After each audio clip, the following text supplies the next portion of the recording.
نحن ان شاء الله تعالى هؤلاء علينا نوديهم يا ربنا سبحانه وتعالى، وربنا شاء ان يخفي وشاء ان يعذب ان شاء الله تعالى. الناس جاهزه؟ جاهزين؟ جاهزين؟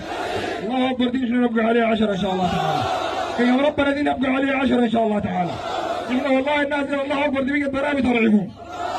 زي ما انا قلت للناس دي نحن بقينا في الاذان بتاع المساجد بس بنفتح اذان المسجد، العدد لو جنبنا بيقول الله اكبر الله اكبر بيعرف البران وصل البلد ويمشي بخليه الحمد لله تعالى.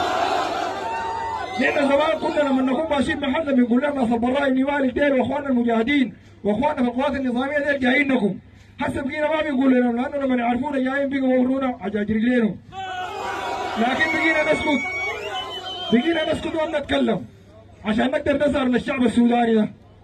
بيقوا يفيزوا قبل ما نصلوا، لكن عشان نلقى لنا شغلتين كده نجدوها بقينا نسكت. الشغل بقى كالتام الحمد لله رب العالمين. وزي ما قلنا قبل الصراحه الحمد لله رب العالمين قواتكم المسلحه الان على بعد كيلومترات بسيطه جدا من القياده ان شاء الله تعالى. ولسه قدامنا ان شاء الله تعالى ليه اخواننا هناك اخواننا المستضعفين في الضعيره بنقول لهم جايين لكم. واخواننا المستضعفين في نيالا بنقول لهم جايين لكم. واخواننا